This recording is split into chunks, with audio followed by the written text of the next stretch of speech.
Guys, और आप लोग का स्वागत है मेरे ब्लॉग वीडियो में। और इधर देख लीजिए हमारे खेत में, और इधर बरसीन बोया, उधर लहसुन बोया है।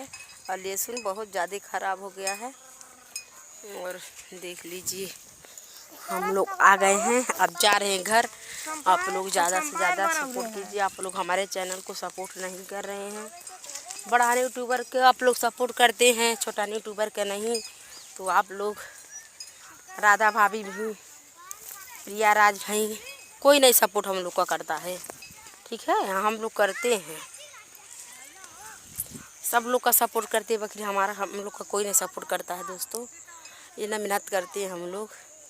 प्लीज़ अमरनाथ, आपसे बहुत रिक्वेस्ट है कि आप हम लोग को भी सपोर्ट कीजिए। राधा दीदी आप भी, और तारा दीदी आप भी। देख लीजिए हम लोग का खेत कैसा है।